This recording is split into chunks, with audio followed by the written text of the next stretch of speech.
A billionaire businessman, accustomed to power and obedience, decides to personally visit the home of the cleaning lady who missed work. But when he walks through the door of a humble home, he is surprised by an exhausted mother with a feverish baby in her arms and other children demanding attention. An unexpected detail, a framed photo of him on the shelf and a boy saying, "He looks just like Daddy," turns this man's world upside down. If this story interested you, don't forget to subscribe to our channel and tell us what city you're watching us from. We'll keep going. The Manhattan skyline glittered against the early morning darkness, a jagged silhouette of power and ambition. On the 78th floor of Reynolds Tower, Blake Sterling paced his corner office, the polished Italian leather of his shoes clicking against marble floors. At 43, he had built Sterling Enterprises from nothing into a tech empire valued at $18 billion. His face had graced the covers of Fortune, Forbes, and Time. His name inspired both admiration and fear throughout Silicon Alley. And now, at 4 in the morning, he was absolutely livid. "What do you mean she didn't show up?" Blake demanded, his voice cutting through the phone line. "This is the third time this month. The board meeting is in 5 hours, and the executive floor looks like it hasn't been touched." Melissa, the night manager, stammered on the other end. "I'm sorry, Mr. Sterling. We tried calling Jenny, but there's no answer. I've called in someone from the day shift to come early." "No." Blake pinched the bridge of his nose. "This ends now. Send me her address." "Sir, HR usually handles her address, Melissa. Now." Minutes later, Blake's phone pinged with an address in Queens. He grabbed his coat, bypassed his waiting driver, and took his personal Aston Martin from the underground garage. The wheels screeched against asphalt as he turned onto the empty streets. The digital dashboard clock read 4:37 a.m. This wasn't about clean floors. This was about principle, about respect, about the systems and standards that had built his empire. If he allowed this level of unreliability in the cleaning staff, what message did that send to his executives? To his board? To the market? The GPS directed him through the sleeping city, from the gleaming high-rises of Manhattan into the more modest neighborhoods of Queens. The further he drove, the more his surroundings changed, from luxury boutiques to local bodegas, from doorman buildings to walk-up apartments. Blake pulled up to a weathered 6-story building on a quiet street. He double-checked the address, his irritation building with each passing second. Did his employees think he wouldn't notice? That he wouldn't care enough to act? His father had taught him long ago, you don't build an empire by being soft. He took the stairs to the 4th floor, his tailored suit feeling increasingly out of place. The hallway was narrow but clean, with faded carpet and walls that had seen better days. The overhead lights flickered slightly as he located apartment 4C and rapped sharply on the door. Nothing. He knocked again, harder this time. Blake heard movement inside, a child's voice, a hurried shuffling. Then the door opened a crack held by a security chain. A woman's tired face appeared in the gap. Her eyes widened slightly at the sight of him. "Mr. Sterling." The confusion in her voice only fueled his irritation. "Jennifer Mills, you were scheduled to work tonight."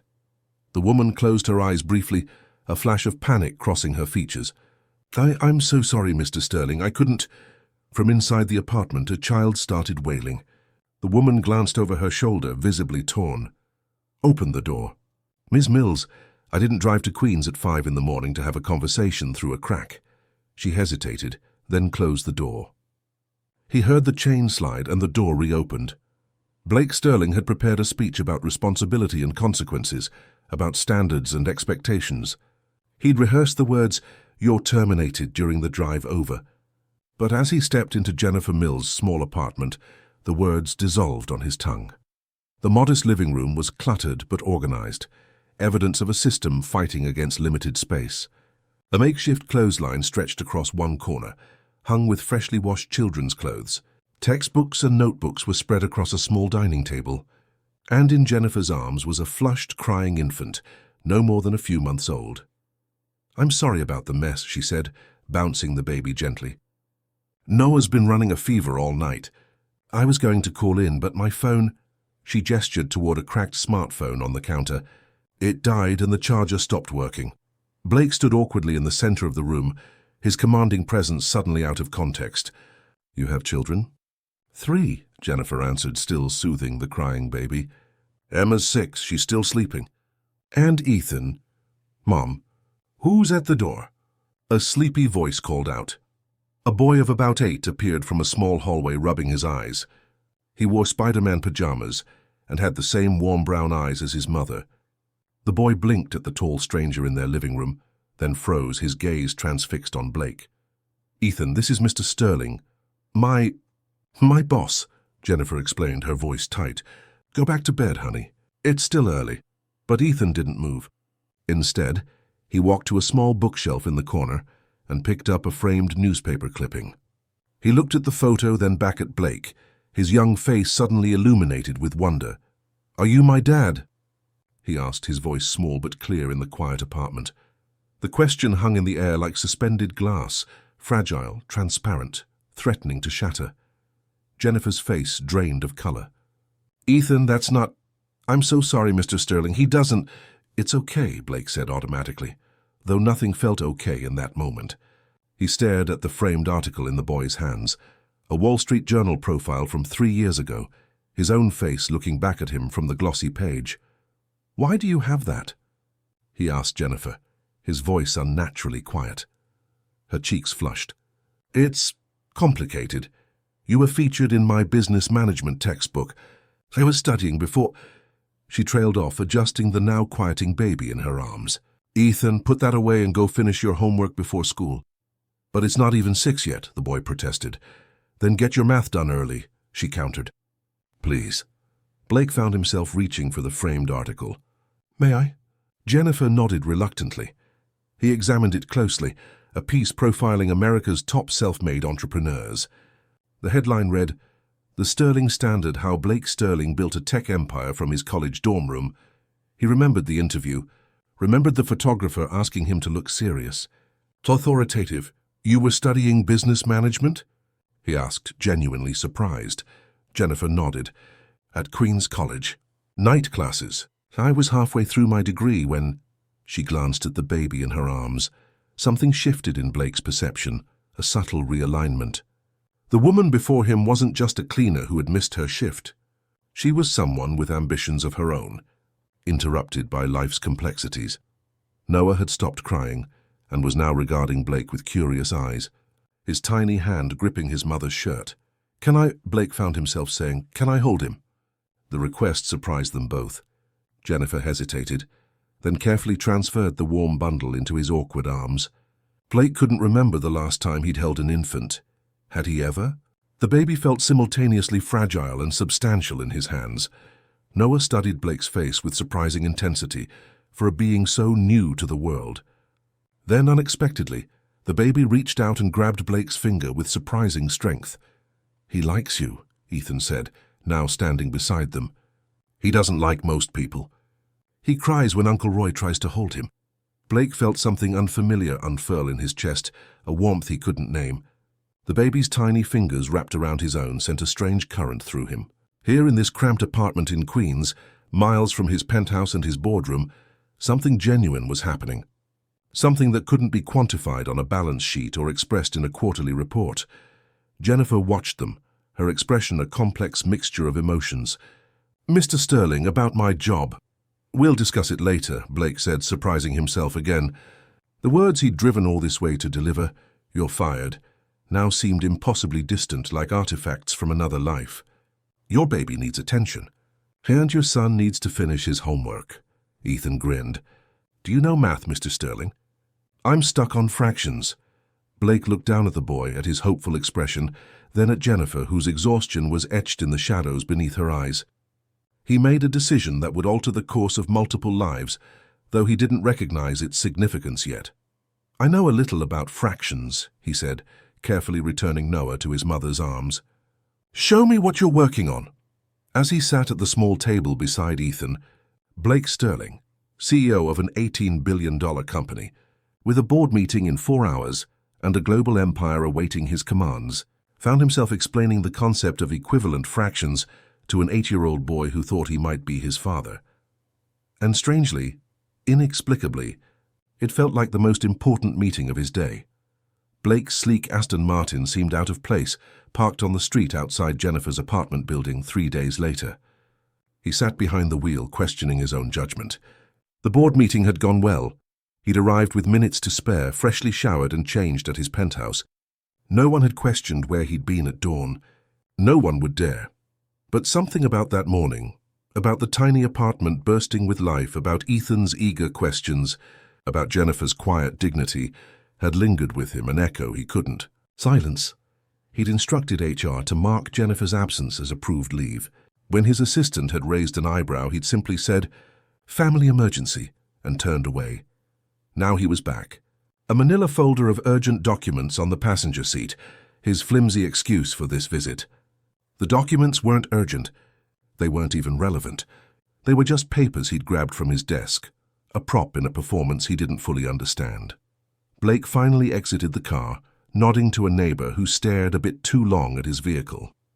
The lobby was empty, save for a broken vending machine and mailboxes with peeling name labels.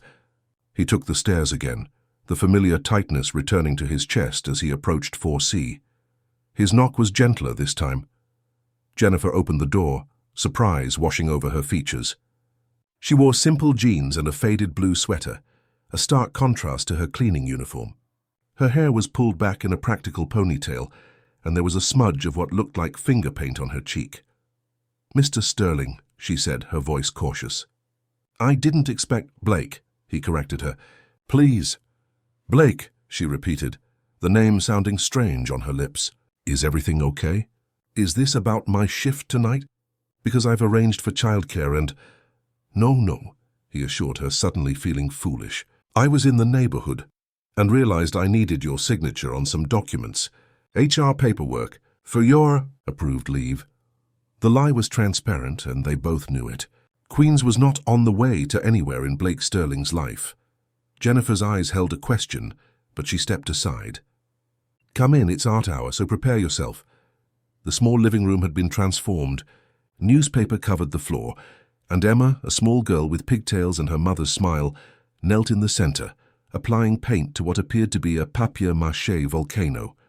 Ethan sat at the table, tongue caught between his teeth in concentration, as he worked on a model rocket.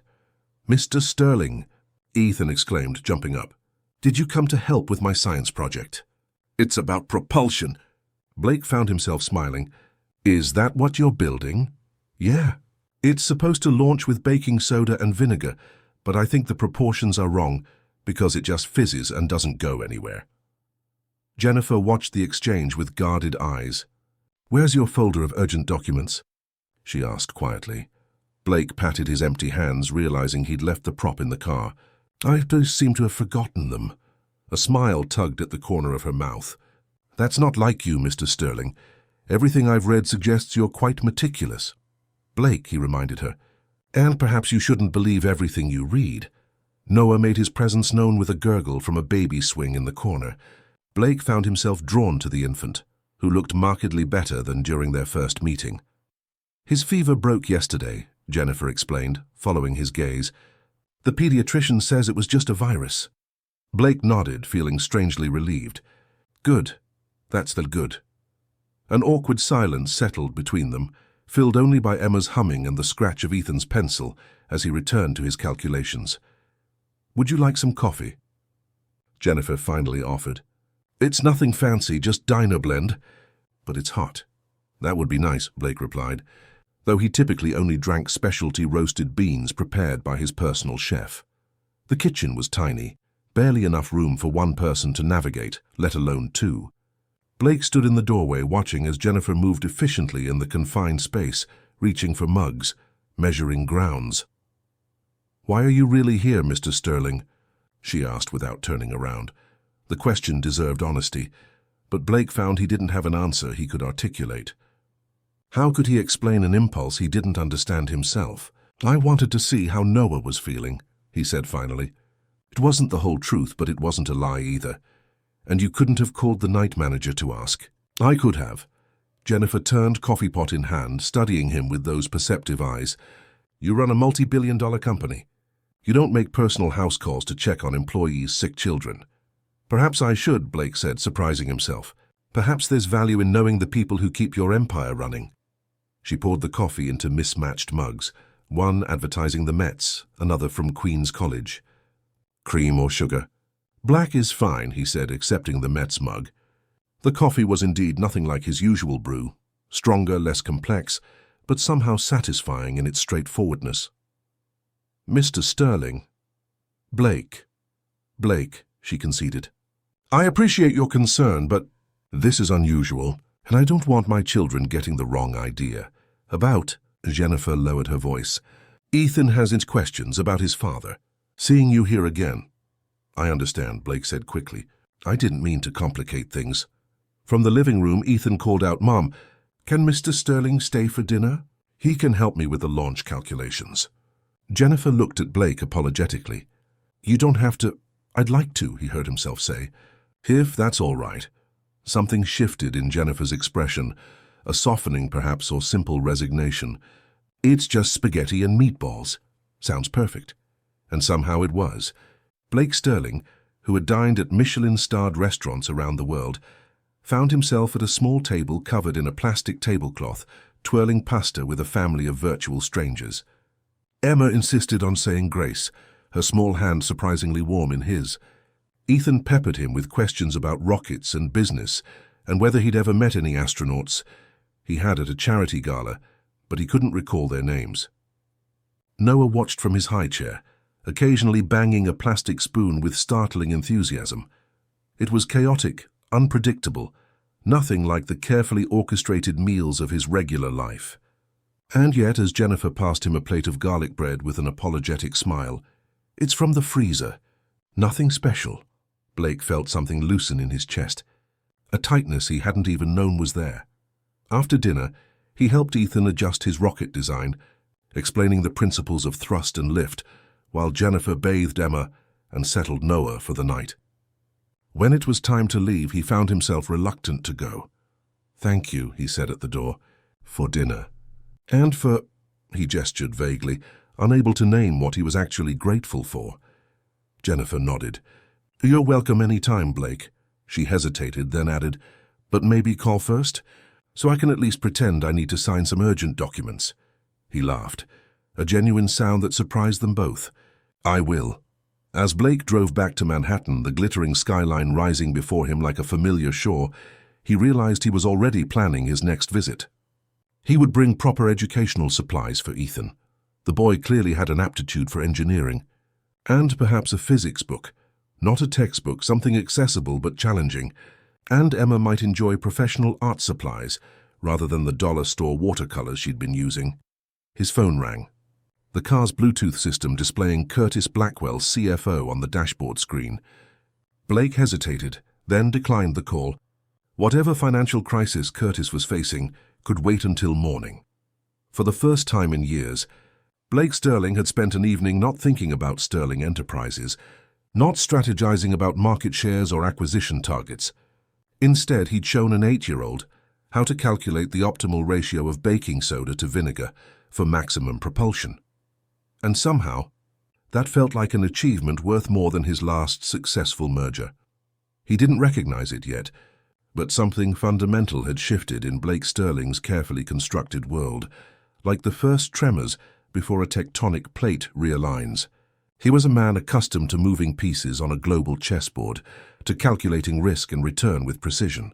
Yet here he was, driving back from Queens with spaghetti sauce on his custom-tailored shirt cuff, already planning his next visit to an apartment that somehow felt more alive than his sprawling penthouse ever had. What he didn't know, couldn't know, was that across town, Curtis Blackwell was sitting in his office, staring at the call declined notification on his phone, a frown deepening on his face. Curtis had been Blake's CFO for 8 years, and never, not once, had Blake Sterling declined his call. Something was off. Something had changed. And Curtis Blackwell didn't like change he couldn't control. Over the next few weeks, Blake's visits to apartment 4C became a regular occurrence. He no longer bothered with pretexts or excuses. He simply called ahead, as Jennifer had requested, and arrived bearing what he considered modest gifts: educational toys, books, occasionally takeout from restaurants that didn't normally deliver to Queens. The children had quickly accepted his presence in their lives. Emma had appointed him her official art critic, solemnly presenting her latest creations for his evaluation. Ethan had moved from rockets to robotics, devouring the books Blake brought him and peppering him with increasingly complex questions. And Noah, tiny, demanding Noah, had developed a habit of falling asleep only when cradled in Blake's inexperienced but increasingly confident arms.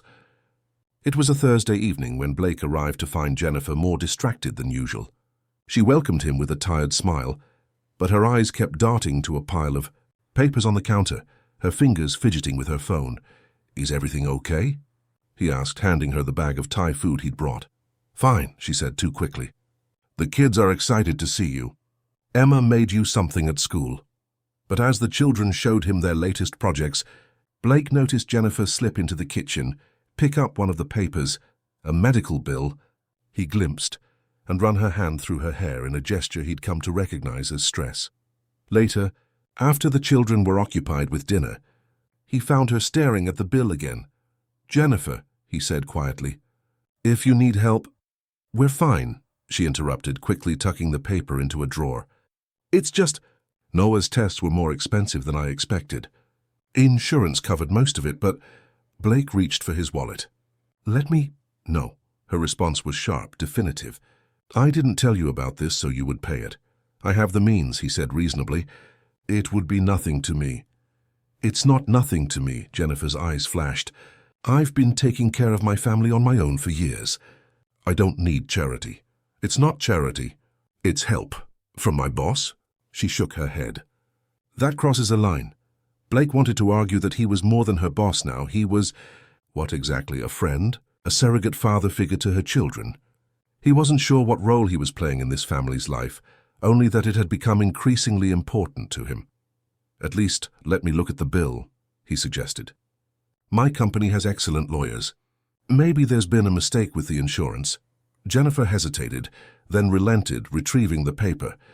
Blake examined it, a series of charges for specialized pediatric tests, each with an exorbitant price tag.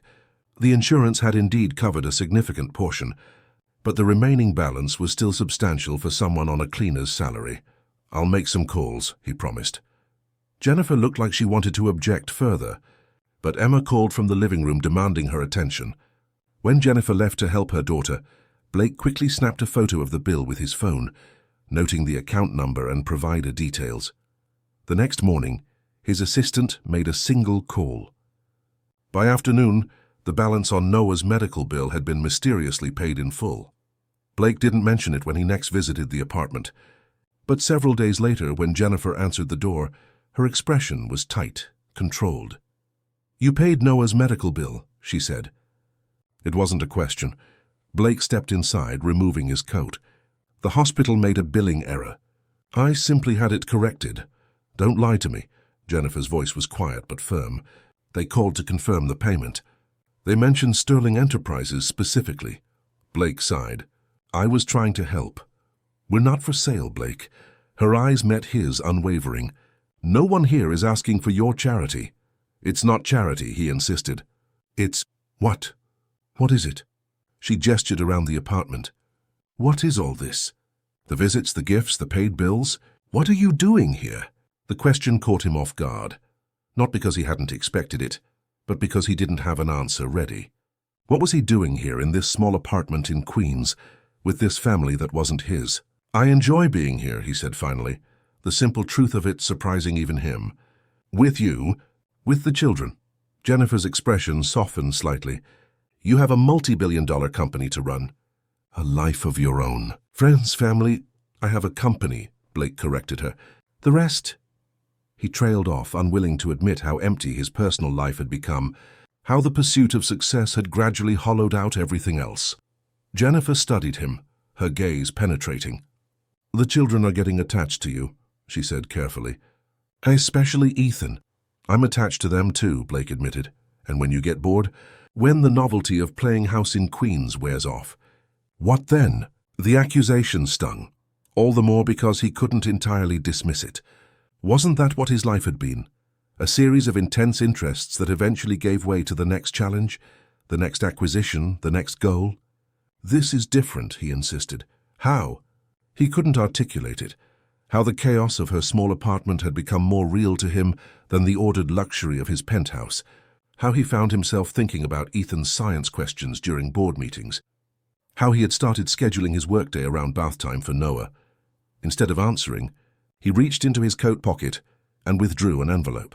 "I wanted to ask if you and the children might like to visit my place in the Hamptons this weekend. It's on the beach. There's a pool, horses nearby. I thought the kids might enjoy it." Jennifer looked at the envelope but didn't take it. "Blake, just as friends," he added quickly. "There are 5 bedrooms. Plenty of space for everyone." She hesitated, clearly torn. "I can't keep accepting things from you. It's not a thing. It's an experience. For the children." At the mention of her children, Jennifer's resolve wavered. "They've never seen the ocean," she admitted. "Emma's been begging to ride a horse since she was 3. Blake felt a surge of triumph. "Then say yes." After a long moment, Jennifer nodded. "Just for the weekend, and we'll stay in separate rooms." "Of course. And no more paying bills behind my back." "Agreed." The weekend arrived with perfect early summer weather. Blake sent a car to pick up Jennifer and the children, meeting them at the sprawling beach house that had featured in Architectural Digest, but which he rarely visited. The property came alive with the children's excitement. Emma's squeals when she saw the pool, Ethan's wide-eyed exploration of every room, even Noah's babbling as he took in the new surroundings from his mother's arms. Blake had arranged everything: age-appropriate toys, swimming gear, even a local riding instructor to give Emma her first lesson on a gentle mare. He watched from the terrace as Jennifer helped her daughter feed the horse an apple, both of their faces alight with joy. "You really like my mom, don't you?" Ethan's voice startled him. Blake turned to find the boy watching him intently. Yes, your mother is a remarkable woman." Ethan nodded solemnly. "She works really hard. 3 jobs sometimes." "3?" Blake frowned. He'd known Jennifer had taken night classes, but he hadn't realized she was working multiple jobs. Cleaning at your building, weekend shifts at the diner, and sometimes she transcribes stuff online. Ethan looked out at his mother and sister. "That's why she's always tired. But she never complains." Blake felt something twist in his chest, admiration mixed with an unfamiliar sense of shame. He'd been impressed by Jennifer's resilience, without fully understanding what that resilience cost her. "Your mother deserves a break," he said quietly. Ethan looked up at him. "Are you going to be my dad now?" The question, so direct and hopeful, left Blake momentarily speechless. "Ethan, it's complicated. Your mother and I are friends. But you look at her the way Prince Charming looks at Cinderella in Emma's movies." Blake couldn't help but smile. "Do I?" "Yeah, like she's magic or something." Later that evening, after the children were asleep in their rooms, Blake found Jennifer on the beach. She stood at the water's edge, waves lapping at her bare feet, her face turned toward the moon. The sight of her, silhouetted against the silver-streaked ocean, created a strange ache in his chest. He approached quietly, not wanting to disturb her reverie. But she sensed his presence, turning with a smile that seemed to glow in the moonlight. "Thank you for today," she said. "Emma hasn't stopped talking about Buttercup the horse. I think we've created a monster." Blake laughed. "I'll arrange more lessons if she's interested." Jennifer turned back to the ocean. "It's beautiful here, peaceful." "It is." But Blake wasn't looking at the ocean. They stood in companionable silence, listening to the rhythm of the waves. When Jennifer shivered slightly in the night breeze, Blake instinctively moved closer, offering warmth. "Blake," she said, her voice barely audible above the surf. "What are we doing?" It was the same question she'd asked in her apartment. But now, with the vast ocean before them and the star-filled sky above, it carried a different weight, a different possibility. "I don't know," he admitted. "But I know I want to find out." Jennifer turned to face him, moonlight catching in her eyes. "I'm a single mother with 3 children and a mountain of student debt. You're a billionaire CEO. This isn't a Hallmark movie." "Maybe it should be," Blake said softly. For a moment, it seemed as if the space between them might close, as if the current that had been pulling them together since that first morning in her apartment might finally complete its circuit. But then from the house a cry pierced the night, Noah waking from his sleep. Jennifer stepped back, the moment broken. "Duty calls," she said with a small smile. As she turned to go, Blake caught her hand. Jennifer. She looked back, waiting. I'm glad you came this weekend. Her fingers squeezed his briefly before she pulled away. So am I. Blake remained on the beach long after she'd gone, watching the moonlight play across the water, feeling as though something profound had shifted in his life, as if the tide had turned, pulling him toward an unfamiliar shore. The summer storm hit New York without warning, a sudden deluge that turned streets into rivers and sent lightning arcing across the darkened sky. Blake had been in a shareholder meeting when the power went out, emergency generators immediately illuminating the boardroom, with an eerie glow as Curtis Blackwell smoothly continued his presentation on quarterly projections. But Blake's thoughts weren't on profit margins or market expansion. They were on apartment 4C in Queens, where the aging electrical system had been problematic even on good days. He discreetly slipped out of the meeting, ignored his assistant's protests, and headed for his car. The drive to Queens was treacherous, windshield wipers working overtime against the torrential rain. Twice he had to detour around flooded intersections. His phone buzzed repeatedly. Curtis, no doubt, questioning his abrupt departure. Blake ignored it. By the time he reached Jennifer's building, the storm had knocked out power to much of the neighborhood. The stairwell was dark, illuminated only by the flashlight on his phone and the occasional flash of lightning through grimy windows.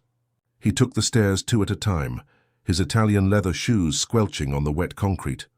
When he reached 4C, he could hear Emma's frightened cries from within. He knocked, harder than he intended in his urgency. The door opened to reveal Jennifer, holding a battery-powered lantern that cast her face in dramatic shadows.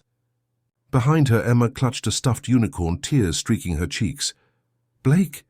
Jennifer's surprise was evident even in the dim light. "What are you doing here?" "The storm," he said, as if that explained everything. "I was worried about the power." "About you? Mr. Blake?" Emma cried, running to him and wrapping her arms around his legs, her earlier fear apparently forgotten. "The lights went boom and now the monsters can get in." Blake lifted the little girl instinctively. "Well, that's why I'm here. I'm excellent at monster patrol." Jennifer's eyes softened as she watched them.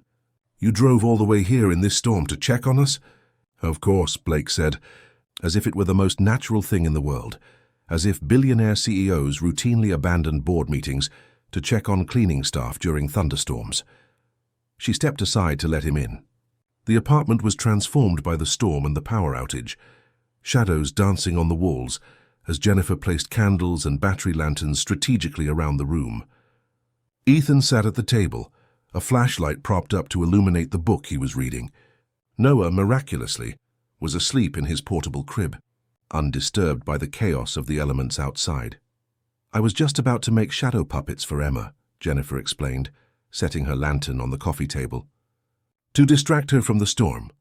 "I know shadow puppets," Blake said, surprising himself. A forgotten memory surfaced. His mother on a long-ago night during another power outage, creating rabbits and birds with her graceful hands against the wall of their modest apartment before success and wealth and her eventual departure from his life. He set Emma down and positioned his hands between the lantern and the wall. "Watch," he instructed, manipulating his fingers to create the silhouette of a rabbit. Emma's delight was immediate, her earlier fears forgotten as she clapped her hands. "Do another one," she demanded. For the next hour, the storm raged outside while inside apartment 4C, time seemed to stand still. Blake created an entire shadow menagerie for Emma. Ethan joined them, showing off the shadow dinosaur he'd perfected. Jennifer made hot chocolate on the gas stove, the sweet aroma filling the candlelit apartment. When Emma finally tired of the shadow show and Ethan returned to his book, Blake found himself sitting beside Jennifer on the worn sofa, their faces illuminated only by candlelight. "Thank you for coming," she said softly. "You didn't have to." "I wanted to," he replied simply. Jennifer studied him in the flickering light. "You're not what I expected, Blake Sterling." "What did you expect?" She smiled. "The man from those magazine articles, ruthless, calculating. The shark of Silicon Alley, I think Fortune called you." Blake winced. "That particular nickname was my PR team's idea. Apparently, predatory marine life inspires investor confidence. And is he real?" "The shark?" Blake considered the question. He was. Maybe he still is in the boardroom. But lately, he hesitated. Lately, I've been questioning some of my priorities. Because of us? Jennifer asked, her voice barely audible above the rain. Because of you, Blake admitted. All of you. A flash of lightning illuminated her face, revealing an expression so complex, so vulnerable, that Blake felt something shift within him, a tectonic movement of emotion he'd long kept buried. I should check on Noah, Jennifer said suddenly, rising from the sofa. Blake watched her go, aware that a moment had passed between them, a moment of truth that neither was quite ready to fully acknowledge. The storm continued through the night, the power remaining stubbornly out. Emma eventually fell asleep on a makeshift pallet of blankets on the living room floor, insisting that Blake continue his monster patrol nearby. Ethan dozed off on the sofa, his book still clutched in his hands. Blake found Jennifer in the kitchen, staring out the window at the rain-lashed night, another cup of hot chocolate cradled in her hands. You should get some sleep, he suggested. She turned to him with a tired smile. So should you. Don't you have an empire to run in the morning? The empire can wait. Jennifer shook her head slightly. This isn't your world. Blake, queens during a blackout, instant hot chocolate, children sleeping on the floor. Maybe it should be, he said quietly. She looked at him, really looked at him, as if seeing something new. You can't mean that. Why not? Because, Jennifer gestured vaguely, because you're Blake Sterling. You have a penthouse and private jets and board meetings. You don't belong here. I haven't felt like I belonged anywhere in a very long time, Blake admitted, until I started coming here. The confession hung between them, raw and honest in the candlelight. Jennifer set down her mug, her hands trembling slightly. Blake, she began, but whatever she meant to say was lost, as Noah's cry pierced the night. Blake followed her to the portable crib where the baby was fussing, his tiny face scrunched in discomfort. Jennifer lifted him, murmuring soothing words, but Noah continued to cry. He's still warm, she said, touching his forehead. The pediatrician said the fever might come back. Do you have medicine? Blake asked, instantly concerned. Jennifer nodded toward the bathroom. Children's Tylenol in the medicine cabinet. But it's dark in there. I'll get it, Blake offered, navigating carefully through the shadowy apartment. He found the medicine by the light of his phone, returning to find Jennifer rocking Noah gently. Together they administered the Tylenol, their hands brushing in the darkness as they tended to the feverish infant.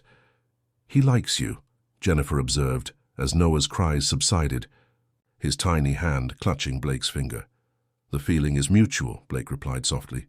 They stayed like that, the three of them, until Noah drifted back to sleep. The intimacy of the moment, this shared care for a vulnerable life, affected Blake profoundly. In his world of acquisitions and assets, of competitive strategy and market dominance, there was nothing comparable to this simple, elemental connection. When Noah was settled, Jennifer looked up at Blake, her face close to his in the dim light. Stay, she whispered. It's still pouring and it's late. You can take the sofa. Blake nodded, not trusting himself to speak. Hours later, with the storm still raging outside, Blake lay awake on the too-small sofa, listening to the sounds of the sleeping family around him. Emma's soft snores, Ethan's occasional murmur, the creaking of the old building as it weathered the storm. He had meetings in the morning, calls to return, decisions to make that would affect thousands of employees and millions in capital. Yet here, in this moment, those responsibilities seemed distant, almost abstract. His phone vibrated again, another call from Curtis. With a decisive gesture, Blake turned it off completely. Whatever crisis Curtis was facing at Sterling Enterprises would have to wait until morning. He closed his eyes, allowing himself to imagine just for a moment what it would be like if this were his life, not just an occasional visit, but every day. Waking up to Emma's chatter and Ethan's questions, helping with homework and bedtime stories, building a life with Jennifer, watching her pursue her dreams, supporting her journey. The thought should have terrified him. Blake Sterling, who valued control and independence above all else. Instead, it filled him with a strange peace, a sense of rightness he hadn't experienced in years. Outside, the storm began to subside, the rhythm of the rain gentling against the windows. Blake drifted towards sleep, his last conscious thought a realization that shook him to his core. He was falling in love, Not just with Jennifer, but with all of them. With this family, with the life they represented. With a future so different from the one he had planned, yet suddenly so much more appealing. What he didn't know, as sleep finally claimed him, was that across the city, in the Sterling Enterprises tower, Curtis Blackwell was reviewing security footage that showed Blake leaving the shareholder meeting. The timestamp matched exactly with the beginning of the storm, and Blake's abrupt departure had not gone unnoticed by the board members. Curtis reached for his phone, pulling up a contact he hadn't used in years. His text was brief. "I need information on a Jennifer Mills in Queens, priority." As the storm passed over New York, moving east toward the Atlantic, the currents of multiple lives were shifting, drawing together and pulling apart in patterns none of them could yet discern. Like the lightning that had illuminated the city skyline, revelations were coming. Brief, brilliant flashes that would expose truths long hidden in darkness. Blake stared at the signature on the report. Jennifer Mills Winters, a detail he'd somehow missed on her employee file. He sat alone in his office, the Manhattan skyline glittering beyond the floor-to-ceiling windows, but his attention was fixed on the document before him. The drawing that had sparked his curiosity had been innocuous enough, a crayon masterpiece by Emma that Jennifer had proudly displayed on her refrigerator. But the childish scrawl at the bottom, Emma Mills Winters, had caught Blake's eye. The hyphenated surname had triggered a vague recognition, prompting him to dig through company archives when he returned to his office. Now he had his answer, and it left him feeling strangely hollow. Jennifer hadn't always been a cleaner at Sterling Enterprises. 6 years ago, she had worked in the financial analysis department, a promising junior analyst with a degree in business economics. Her personnel file included glowing performance reviews, commendations for innovative thinking, even a personal note from the department head marking her as executive track material. And then, during the Walker Tech acquisition, her position had been eliminated, part of a larger restructuring that Blake himself had authorized, a consolidation of departments, a streamlining of operations.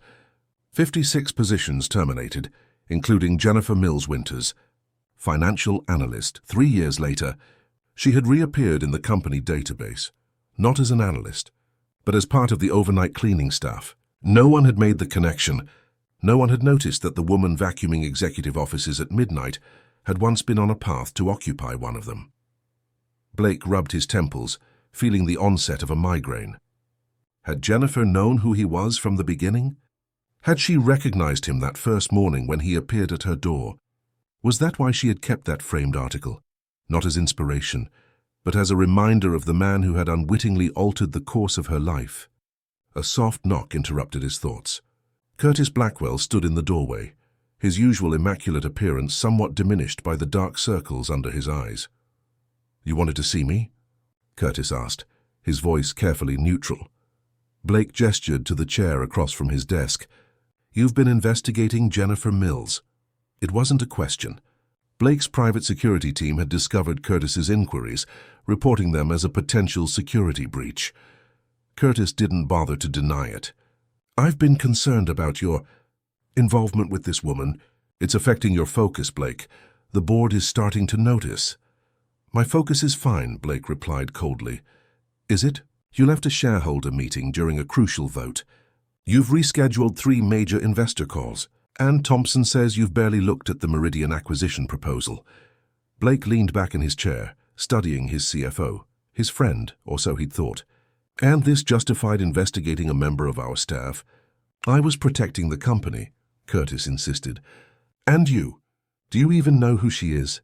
"I know exactly who she is," Blake said, tapping the personnel file. "The question is, why didn't you tell me she used to work here?" "As an analyst?" Curtis's surprise seemed genuine. "What?" "I didn't—" He leaned forward, examining the file. "Mills Winters," he murmured. "The Walker Tech restructuring." "Yeah. Blake, there were dozens of positions eliminated. I couldn't have known." "That's not the point," Blake interrupted. "The point is that you've been having her investigated." "Going behind my back, why?" Curtis hesitated, then sighed. "Because I'm worried about you." "About what this distraction might mean for Sterling Enterprises?" "Distraction," Blake repeated, the word bitter on his tongue. "Is that what you call it? when I finally develop an interest in something beyond quarterly reports. When that interest involves a former employee with 3 children who happens to clean your office. Yes, I call that a distraction, at best. Curtis leaned forward. Blake, you need to think about how this looks. How it looks? Blake felt his temper rising. To whom exactly? To the board. To the market. To the public if this gets out. Curtis spread his hands. You're Blake Sterling. Your personal life has always been above reproach, discreet, appropriate. Empty, Blake corrected him. Sterile, lonely. Curtis shook his head. This isn't like you. Maybe it should be. Blake stood, walking to the window. The city sprawled before him. His city, in many ways, shaped by his company's innovations, his investments, his vision. And yet, in recent weeks, it had begun to feel like an elaborate stage set. Impressive, but ultimately hollow compared to the cramped, chaotic warmth of apartment 4C. I've made some calls, Curtis said carefully. Her ex-husband's mother, Eleanor Winters, she's concerned about the children, particularly given Jennifer's financial situation. Blake turned sharply. You contacted her former mother-in-law. I was being thorough. You were overstepping. Blake's voice was dangerously quiet. My personal life is not company business, Curtis. It is when it affects the company, Curtis countered. Eleanor Winters is well connected. She's been trying to get custody of those children for years, apparently. She believes they deserve a more stable environment. The implication was clear, and it sent a chill through Blake. Stay away from Jennifer and her family, he warned. That's not a request. Curtis stood, straightening his tie. I understand you're invested in this situation, but I have a duty to protect Sterling Enterprises, even from its founder if necessary. The threat hung in the air between them, subtle but unmistakable. Blake had always appreciated Curtis's ruthless efficiency, his willingness to make difficult decisions. It was what made him an excellent CFO. But now, that same quality felt like a blade pointed at something precious and vulnerable. That will be all. Curtis, Blake said, his tone making it clear the conversation was over. Curtis paused at the door.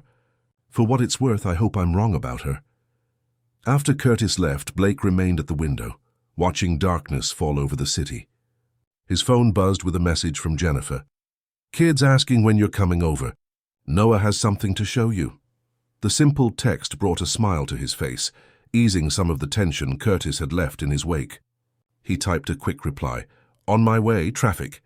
He gathered his coat, instructing his assistant to cancel his remaining appointments. As he rode the elevator down to the parking garage, Blake's thoughts returned to the personnel file. Jennifer had lost her promising career during his company's restructuring. She had been forced to take a cleaning job at the very place that had once recognized her potential. And yet, in all their conversations, she had never mentioned it, never thrown it in his face, never used it as leverage. The realization only deepened his admiration for her, but it also raised uncomfortable questions. Did she resent him? Had her welcoming him into her home, into her children's lives, been some elaborate form of revenge? The thought seemed unworthy of her, yet Blake couldn't entirely dismiss it. As his car navigated through evening traffic toward Queens, Blake's phone rang. The screen displayed Eleanor Winters, a name he recognized from Curtis's report, but had never seen on his caller ID before. He answered cautiously. Mr. Sterling, a cultured female voice greeted him. I hope I'm not interrupting anything important. Mrs. Winters, Blake acknowledged. How did you get this number? Oh, your Mr. Blackwell was quite helpful, she replied smoothly. He seemed to think we might have mutual interests regarding my grandchildren. Blake's grip tightened on the phone. I doubt that very much. Don't be so sure, Eleanor Winters continued, unperturbed. I understand you've become quite involved with my former daughter-in-law and her children. My grandchildren. Your point being, my point, Mr. Sterling, is that those children deserve stability. A proper home, advantages that Jennifer simply cannot provide, despite her best efforts, of course. They have a proper home, Blake countered, and a mother who loves them.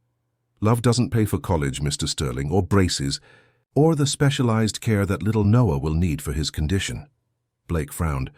Noah's condition? Oh, Eleanor's voice dripped with false concern. She hasn't told you. How interesting. Blake remained silent, unwilling to give her the satisfaction of asking for details. My grandson has been diagnosed with a rare form of epilepsy, Eleanor continued after a moment. It's manageable with proper care, but that care is expensive, specialized, beyond what a cleaning lady can provide.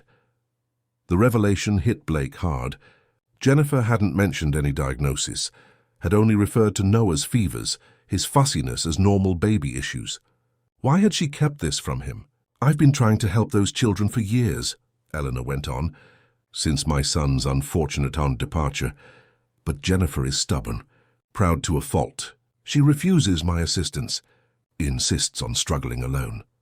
Perhaps she has her reasons, Blake suggested, thinking of Jennifer's reaction to his paying Noah's medical bill. Oh, I'm sure she does, Eleanor agreed. But the fact remains. Those children need more than she can give them. And now, with your involvement stirring up media interest. Media interest? Blake's voice sharpened. Haven't you seen? Page 6 ran a little item this morning. Nothing explicit, just hints about a tech billionaire seen repeatedly visiting a humble Queen's apartment. No names yet, but it's only a matter of time. Blake swore under his breath. This was Curtis's doing, it had to be. A warning shot, designed to push Blake away from Jennifer before the situation became a public relations issue. What do you want, Mrs. Winters? He asked directly. The same thing you should want, she replied. What's best for those children? And you believe that's removing them from their mother? I believe it's providing them with stability, opportunity, and proper care. Something I'm prepared to do, with or without your assistance. The threat was clear. Stay away from Jennifer and her children, Blake said, echoing his earlier warning to Curtis.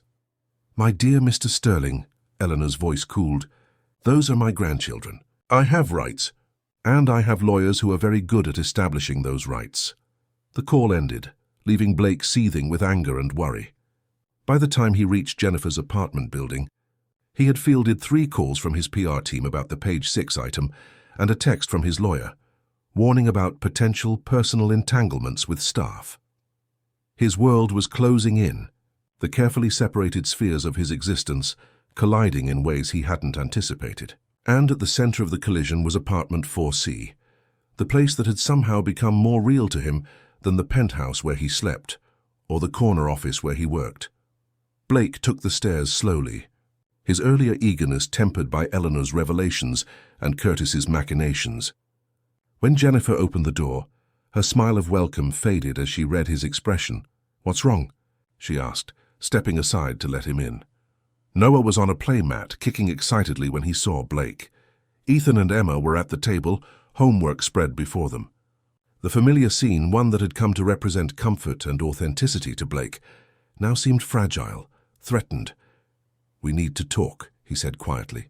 About Noah's diagnosis, about your previous position at Sterling Enterprises, and about Eleanor Winters. Jennifer's face paled. How did you... No, Blake finished for her. That's what we need to discuss. The children were finally asleep. Emma had insisted on 2 bedtime stories. Ethan had questions about black holes that couldn't wait until morning. And Noah had fussed until Blake had rocked him to sleep, a ritual that had become surprisingly natural over the past weeks. Now Blake and Jennifer sat at opposite ends of her small kitchen table, mugs of tea cooling between them. The silence stretched, heavy with unspoken truths. Why didn't you tell me? Blake finally asked. About your position at Sterling Enterprises. About being laid off during the Walker Tech acquisition. Jennifer's fingers traced the rim of her mug. Would it have mattered? That first morning when you came here to fire me. Yes, Blake said immediately, then hesitated. I don't know. Maybe not then, but later when we started, whatever this is. You could have told me. And said what? By the way, Blake, you're the reason I went from promising analyst to cleaning lady. Jennifer shook her head. What good would that have done? It would have been honest. It would have been manipulative, she countered. Using our history to make you feel guilty, to create an obligation. Blake leaned forward. Is that what you think this is? Me fulfilling some sort of obligation? Isn't it? Jennifer met his gaze directly. The billionaire CEO swooping in to rescue the struggling single mother and her children. It's a classic redemption narrative, Blake. The accusation stung, all the more because Blake couldn't entirely dismiss it. Had that been part of his initial attraction to this family? some subconscious desire to atone for past corporate decisions that had human consequences he'd never bothered to consider. "That's not fair," he said finally. "Whatever brought me here that first day, that's not why I kept coming back." Jennifer's expression softened slightly. "Then why did you?" "Because..." Blake struggled to articulate feelings he was only beginning to understand himself. "Because when I'm here with you and the children, the world makes sense in a way it never has before. Because Ethan's questions make me think about more than quarterly projections. Because Emma's art makes me see beauty I've been missing. Because when Noah falls asleep in my arms, I feel like I'm doing something that actually matters." The raw honesty of his response hung in the air between them. Jennifer's eyes glistened with unshed tears. "And you," Blake continued, his voice lower, "you challenge me. You don't care about my net worth or my company's stock price. You call me on my bullshit. You make me want to be worthy of this, of all of you." Jennifer blinked rapidly. "Blake, no, let me finish." He reached across the table, covering her hand with his. "I don't know what this is between us. I don't know where it's going. But I do know it's not about obligation or guilt or some midlife crisis. It's about the fact that I'm happier in this apartment than I've been anywhere else in years." A tear slipped down Jennifer's cheek. "And Noah's condition, Eleanor told you?" Blake nodded. "Why keep that from me?" "Because it's not your burden to bear," Jennifer said simply. "Noah has benign Rolandic epilepsy. It's relatively mild, controllable with medication. He'll likely outgrow it by adolescence. But the monitoring, the specialists, the medications, they're expensive. And I didn't want you thinking that I could help." Blake finished for her. "That you should help," Jennifer corrected. "This isn't your responsibility, Blake. My children, their health, their future, that's on me, not you." Blake squeezed her hand. "What if I want it to be on me, too?" The question hung between them, a possibility neither had dared articulate until now. Jennifer withdrew her hand gently. "Blake, your CFO has been investigating me. Your ex-mother-in-law is threatening to take my children. There's gossip in page 6. Your entire world is pushing back against whatever this is. Maybe that's a sign."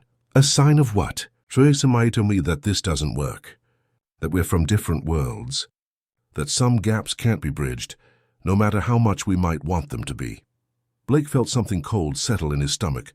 "Are you ending this?" "I'm being realistic," Jennifer said quietly.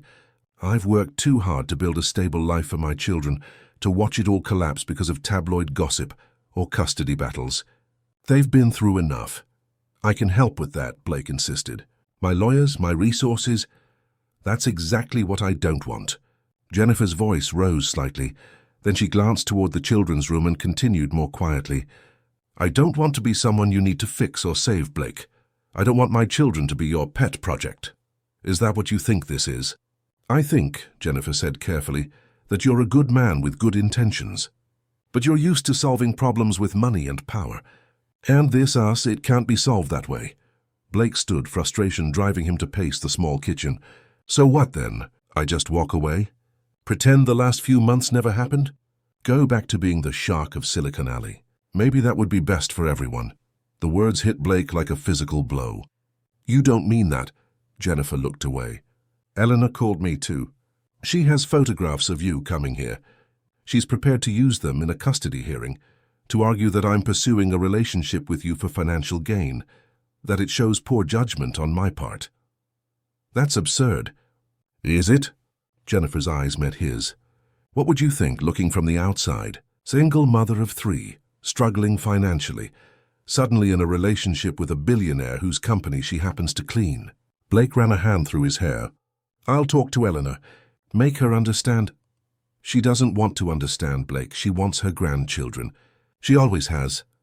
Jennifer's voice broke slightly. "After James left, she blamed me. Said I wasn't good enough for her son, that I'd trapped him with a pregnancy. When he was gone, she tried to prove I was an unfit mother." Blake knelt beside her chair, taking both her hands in his. "Listen to me. Eleanor Winters is not going to take your children. I won't let that happen. You can't promise that." "Watch me," Blake said, with the same determination that had built his company from nothing. The next morning, Blake arrived at Sterling Enterprises earlier than usual. He'd spent a restless night in his penthouse. his mind racing with plans and contingencies. When Curtis Blackwell arrived at 7:30, Blake was waiting in his office. "We need to talk," Blake said without preamble. Curtis set down his briefcase, his expression wary.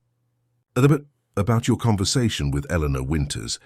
About the page 6 item that mysteriously appeared after you started investigating Jennifer." "Blake?" "No," Blake cut him off. "You listen. For 20 years I've trusted you, valued your counsel, considered you a friend. And this is how you repay that trust?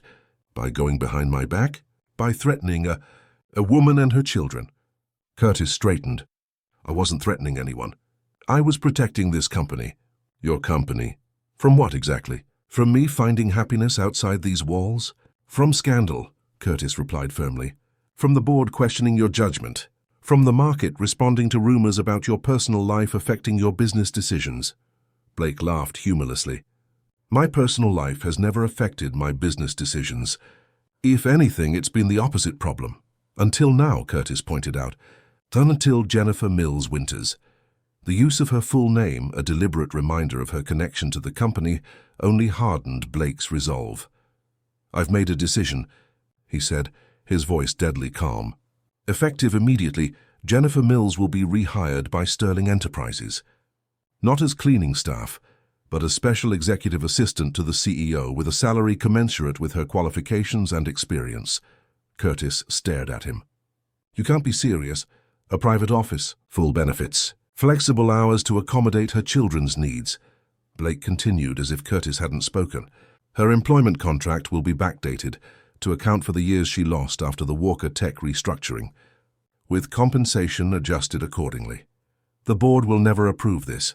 "The board doesn't need to approve my choice of personal staff," Blake countered. "And if they question it, I'll remind them who holds controlling interest in this company." Curtis shook his head slowly. "This is a mistake, Blake, a massive public mistake." "No," Blake said with certainty. "The mistake was forgetting that companies are made of people, not just profit margins. The mistake was letting you convince me that success only looks one way." He stood, signaling the end of the conversation. "The paperwork for Jennifer's new position will be on your desk within the hour. I expect it processed by end of day. And if I refuse?" Blake's smile didn't reach his eyes. "Then you can tender your resignation along with your refusal." The ultimatum hung in the air. Between them, 2 decades of partnership and friendship balanced against Blake's newfound determination. "Don't do this," Curtis said quietly. "Not for her." "I'm not doing it for her," Blake replied. "I'm doing it for me, for the man I want to be, rather than the man you think I should remain." After Curtis left, Blake called his lawyer, instructing him to contact Eleanor Winters with a clear message. Any attempt to pursue custody of Jennifer's children would be met with the full force of Blake's legal team and resources. By afternoon, Jennifer's employment paperwork was processed. Blake personally prepared a welcome package, contract, company ID, benefits information, and drove to Queens, anticipation building with each mile. He imagined her reaction, surprise, joy, perhaps even tears, as she realized her career path was being restored, her financial worries alleviated. He imagined Ethan's excitement about his mother's new position, Emma's pride, the stability this would provide for Noah's medical care. He imagined the 4 of them celebrating tonight, perhaps planning a future that now seemed possible in ways it hadn't before. But when Jennifer opened her apartment door, her expression wasn't what he'd expected. She accepted the envelope he offered, opened it, and scanned its contents in silence. When she finally looked up, her eyes were not filled with gratitude or joy, but with a profound disappointment that stopped Blake cold.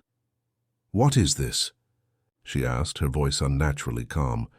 "Your new position," Blake explained, his earlier enthusiasm faltering. "Executive assistant to the CEO. The salary is substantial.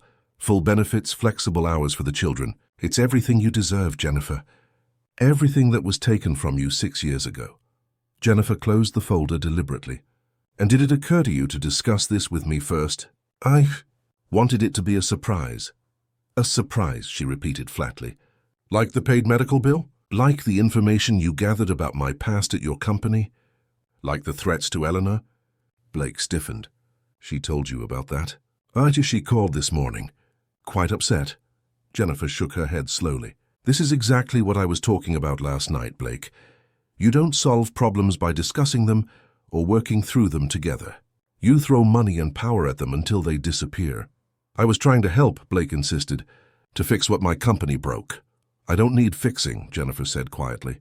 And I don't need a job that everyone at Sterling Enterprises will know I got because I'm sleeping with the boss. The crude phrasing shocked Blake. That's not what it is. Of course it is. Jennifer handed the envelope back to him. This isn't a solution, Blake. It's a band-aid. It's you trying to make me fit into your world instead of figuring out if our worlds can coexist at all. Blake felt the ground shifting beneath him, the certainty. He'd felt that morning crumbling in the face of her rejection. I thought you'd be happy. That's the problem, Jennifer said softly. You didn't ask what would make me happy. You decided for me. Just like you decided to eliminate my position 6 years ago without considering the person behind the spreadsheet entry. The parallel struck Blake with painful clarity. In both instances, he had made decisions that profoundly affected Jennifer's life without consulting her. First, as an impersonal corporate strategy, now as a misguided attempt at help. I'm sorry, he said, the words feeling inadequate. I should have asked. Yes, Jennifer agreed. You should have. She stepped back from the door. I think you should go now, Blake. I need some time to think about what's best for me, for my children. Jennifer, please, goodbye, Blake. The door closed gently but firmly between them. Blake stood in the hallway, the rejected envelope in his hands, feeling as though something precious and irreplaceable had just slipped through his fingers. When he returned to his car, there was a text waiting from Curtis. Employment paperwork processed as requested. Board chairman requesting urgent meeting tomorrow morning. Recent decisions. Blake didn't respond. Instead, he sat in his car outside Jennifer's building until darkness fell, hoping she might call, might text, might open her door again. But the evening passed in silence, the windows of apartment 4C remaining dark and distant. Finally, as midnight approached, Blake drove back to Manhattan, the glittering skyline offering none of its usual comfort. The empire he had built, the power he wielded so effortlessly in boardrooms and business deals, had proven useless in the one arena that had suddenly come to matter most. In trying to help Jennifer, he had only succeeded in pushing her away. In attempting to secure her future, he had jeopardized his place in it. The irony was bitter. Blake Sterling, master strategist in business, had catastrophically miscalculated in matters of the heart. 3 days passed without word from Jennifer. Blake had sent texts, first apologetic, then concerned, finally just a simple "I miss you all," but received no response. He'd driven by the apartment once, noted the lights on, but couldn't bring himself to intrude again. The board meeting Curtis had warned about had been predictably contentious. Questions about Blake's judgment, about the propriety of offering a substantial position to a current member of the cleaning staff, about the potential for negative press. Blake had weathered it all with an uncharacteristic silence, neither defending his decision nor rescinding it. The position remains open, he had told them finally.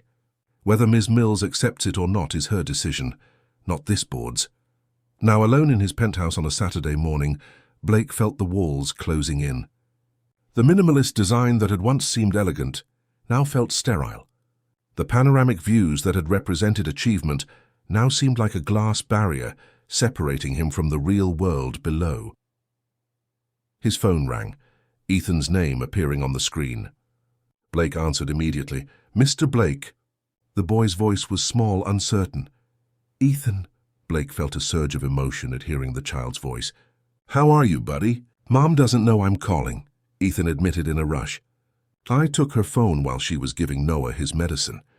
But I needed to ask you something." Blake sat down, giving the boy his full attention. "What is it? Do you not love us anymore?" The direct question, delivered in Ethan's innocent voice, pierced Blake like a physical pain. "Ethan, of course I do," he said immediately. "Why would you think that?" "Because you stopped coming over." Blake could hear the confusion in the boy's voice. "And Mom's been crying at night when she thinks we're asleep. And Emma keeps asking when you're coming back. And I don't know what to tell her." Blake closed his eyes, the child's words painting a vivid picture of the pain his well-intentioned, but misguided actions had caused. "I made a mistake," Blake said simply, choosing honesty over platitudes. "I tried to help your mom in a way that wasn't what she wanted. And sometimes, Ethan, adults need time to figure things out, even adults who care about each other very much. But you're coming back, right?" The hope in Ethan's voice was unbearable. Before Blake could answer, he heard Jennifer's voice in the background. "Ethan? Who are you talking to? Is that my phone?" There was a scuffle, muffled voices. Then Jennifer was on the line. "Blake," she said, her voice carefully controlled. "I'm sorry. Ethan shouldn't have called you." "It's okay," Blake said, quickly. "I'm glad he did." "Jennifer, please, can we talk?" "Really talk?" A pause. "This isn't a good time." "Then when?" "Name the time, the place, anywhere." Another longer pause. Then reluctantly, "The custody hearing is Monday. Family court downtown, 9 o'clock. Blake felt his stomach drop. "Custody hearing? Eleanor went through with it?" "Apparently your threats only strengthened her resolve," Jennifer said, a bitter edge to her voice. "She's claiming I'm using my relationship with you to advance my career, that it shows unstable judgment, that the children would be better off with her." "I'll be there," Blake promised immediately. "My lawyers?" "No lawyers," Jennifer cut him off. "No grand gestures. No fixing this with money or power. If you want to help, just be there, as yourself, not as Blake Sterling, CEO. The line went dead before Blake could respond. Monday morning found Blake sitting in the back row of a crowded family court. He wore a simple suit, not his usual bespoke Italian, but something more subdued. Jennifer sat at the front with her attorney, a young woman whose off-the-rack suit suggested pro bono work rather than high-priced representation. Across the aisle, Eleanor Winters projected regal disdain, her silver hair perfectly styled, her designer outfit proclaiming success and stability. Her legal team, 3 attorneys with leather portfolios and matching stern expressions, projected confidence. The proceedings began with Eleanor's lead attorney presenting their case. Jennifer Mills Winters was an unfit mother. Her financial instability, her multiple jobs, her inconsistent schedule, all painted as evidence of an environment unsuitable for children. And now, most damningly, her relationship with her employer, presented with just enough innuendo to suggest impropriety without stating it outright. Blake watched Jennifer's shoulders tense with each accusation, saw her hands clench into fists as her parenting was systematically dissected and found wanting. The injustice of it burned in his throat. When Eleanor took the stand, she played the role of concerned grandmother perfectly, voice trembling with just the right amount of emotion as she described her desperate worry for her grandchildren, particularly Noah with his medical needs. "I can provide the stability these children deserve," Eleanor testified. "The schools, the healthcare, the opportunities that Jennifer simply cannot afford." Jennifer's attorney did her best on cross-examination, but Eleanor was well prepared, deflecting questions about her previous attempts to gain custody, about her strained relationship with her former daughter-in-law. Then it was Jennifer's turn. She took the stand with quiet dignity, answering questions about her employment, her childcare arrangements, her plans for the children's future. Her voice only wavered once, when describing Noah's diagnosis and her efforts to provide for his care. "Ms. Mills Winters," Eleanor's attorney began during cross-examination, "please tell the court about your relationship with Blake Sterling." Jennifer hesitated. "Mr. Sterling is a friend. A friend who happens to be your employer?" The attorney's skepticism was evident. "Yes." "And isn't it true that Mr. Sterling recently offered you a position as his personal assistant, with a salary increase of over 400%? Jennifer's eyes flickered to Blake briefly. "He offered me a position, yes? Based on what qualifications exactly?" Before Jennifer could answer, Blake stood. "Your Honor, may I address the court?" The judge, a woman in her 60s with shrewd eyes and a no-nonsense demeanor, peered at him over her glasses. "And you are?" "Blake Sterling, Your Honor." A murmur ran through the courtroom as recognition dawned. "Mr. Sterling, this is a closed family court proceeding. Are you a relative of either party?" "No, Your Honor, but I believe I can provide context relevant to these proceedings." The judge considered him for a moment, then nodded. "Approach." Blake walked to the front of the courtroom, feeling Eleanor Winters' glare and Jennifer's apprehension as he passed. He was sworn in and took the stand, looking directly at the judge rather than at either woman. Your Honor, my name has been introduced into these proceedings in a way that I believe unfairly prejudices the court against Jennifer Mills Winters. I'd like to clarify several points. Proceed, the judge instructed. Blake took a deep breath. First, Jennifer Mills Winters was previously employed by my company as a financial analyst.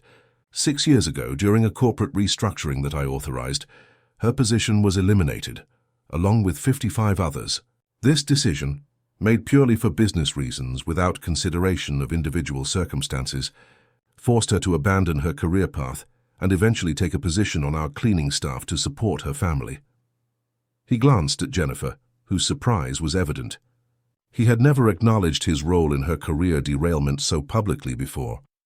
Second, Blake continued, when I recently discovered this history, I attempted to make amends by offering her a position that would restore her professional trajectory. This offer was not based on any personal relationship, but on her qualifications and experience, which were exceptional according to her personnel records. Blake shifted in his seat, addressing the elephant in the room. As for my presence in Jennifer's home and in her children's lives, that began when I discovered that she had missed a work shift because she was caring for her sick infant. Instead of firing her as I had initially intended, I found myself drawn to the extraordinary environment she has created for her children, despite limited resources. He looked directly at Eleanor now. In Ethan, Emma, and Noah, I have observed well-adjusted, curious, and loving children. They are thriving, not despite Jennifer's circumstances, but because of her unwavering dedication to their welfare. Eleanor's attorney stood. Your Honor, Mr. Sterling's personal opinions about Ms. Mills Winters' parenting are hardly relevant to these proceedings. On the contrary, the judge replied, Mr. Sterling appears to have spent considerable time in this household. His observations are potentially valuable. She nodded for Blake to continue. Your Honor, I am not here as CEO of Sterling Enterprises. I'm here as someone who has witnessed firsthand Jennifer's extraordinary capacity as a mother, who has seen her help Ethan with fractions at midnight after working a full shift, who has watched her create art projects with Emma using materials she scavenged because she couldn't afford store-bought supplies, who has seen her monitor Noah's medication with meticulous care while simultaneously preparing meals and checking homework. Blake leaned forward. The suggestion that these children would be better served in any other environment is, frankly, absurd. What Jennifer Mills Winters has created in that small apartment in Queens is something no amount of money or privilege could replicate. A home built on unconditional love, respect, and resilience. The courtroom had fallen completely silent. Blake could feel Jennifer's gaze on him but didn't dare look at her yet. Finally, Your Honor, I would like to address the insinuation that Jennifer has pursued a relationship with me for financial gain. Blake's voice hardened. Nothing could be further from the truth. In fact, she recently rejected a position at my company precisely because she feared it would create exactly this kind of misperception. She has consistently refused financial assistance, declined gifts that she deemed excessive, and maintained her independence despite my repeated offers of help. He finally turned to look at Jennifer, no longer caring who witnessed his expression. If anything, I have been the beneficiary of our acquaintance. Jennifer and her children have reminded me of what matters beyond balance sheets and board meetings. They have shown me what family truly means, and for that I am profoundly grateful. The judge studied Blake thoughtfully. Mr. Sterling, are you in a romantic relationship with Ms. Mills Winters? Blake hesitated, then answered honestly. I care deeply for Jennifer and her children, Your Honor. The exact nature of our relationship is still evolving. I see, the judge made a note. And if the court were to maintain custody with Ms. Mills Winters, what would be your continued involvement with this family? Blake hadn't expected this question, but found the answer came easily. Whatever Jennifer wishes it to be, Your Honor, but I hope to remain a part of their lives for as long as they'll have me. Even if that meant adjustments to your professional obligations. Blake didn't hesitate. I submitted my resignation as CEO of Sterling Enterprises this morning, Your Honor, effective immediately. A collective gasp ran through the courtroom. Jennifer's hand flew to her mouth. Even Eleanor Winters looked shocked. That's a significant decision, Mr. Sterling, the judge observed. May I ask why? Because some things are more important than running a company, Blake said simply. I'll remain on the board, but the day-to-day operations will be handled by others. I've realized recently that success can be measured in many ways, and that I've been using the wrong metrics for most of my life. The judge nodded, dismissing him from the stand. As Blake returned to his seat, he caught Jennifer's eye. The mix of emotions in her gaze, surprise, confusion, and something that might have been hope, gave him courage. After a brief recess, the judge returned with her decision. Custody would remain with Jennifer, with Eleanor granted regular visitation rights. The judge made a point of addressing Eleanor directly. Mrs. Winters, your concern for your grandchildren is commendable, but attempting to separate them from a mother who has clearly devoted herself to their welfare is not in their best interest. I encourage you to find ways to support this family rather than divide it. Outside the courtroom, Blake waited as Jennifer spoke quietly with her attorney. Eleanor Winters approached him, her perfect composure slightly frayed at the edges. That was quite a performance. Mr. Sterling, she said coolly. It wasn't a performance, Blake replied. Eleanor studied him. You really resigned as CEO? I did. For her. For them? Eleanor gestured toward Jennifer. For all of us, Blake corrected, including myself. Something shifted in Eleanor's expression, a grudging reassessment. James never would have done that. Not for Jennifer. Not for anyone. Then James was a fool, Blake said quietly. Eleanor's lips tightened, but before she could respond, Jennifer approached, the children trailing behind her. Ethan's face lit up when he saw Blake. Mr. Blake. You came. He launched himself forward, wrapping his arms around Blake's waist. I promised I would, Blake replied, returning the hug. Emma tugged at his jacket. Are you coming home with us now? Mommy's been sad without you. Jennifer blushed. Emma, that's enough. Eleanor watched this exchange with an unreadable expression. After a moment, she knelt to eye level with Ethan and Emma. I thought perhaps, she said, her voice softer than Blake had yet heard it, you might all come to my house for lunch. I have a garden, and I believe there are some toys that belong to your father that you might like to see. The peace offering hung in the air. Jennifer hesitated, then nodded. That would be nice. Thank you, Eleanor. As the children chatted excitedly about visiting their grandmother's house, Jennifer drew Blake aside. Did you really resign? She asked, her voice low. Yes. Because of us. Because of me, Blake clarified. Because I finally realized what I want my life to be about. Who I want in it. Jennifer studied him. And the special assistant position? The offer stands, but it's entirely your decision. No pressure, no expectations. Blake took her hand cautiously. I meant what I said in there, Jennifer. I want to be part of your lives, all of you, in whatever way you'll have me. Jennifer's eyes searched his. It won't be easy. Our worlds are still very different. Then we'll build a new one, Blake said simply. Together. A small smile curved Jennifer's lips. That sounds possible. That's all I'm asking for, possibility. 6 months later, a moving van pulled up to a brownstone in Park Slope, Brooklyn. It wasn't Manhattan and it wasn't Queens, but somewhere in between, a middle ground that represented the new life Blake and Jennifer were building together.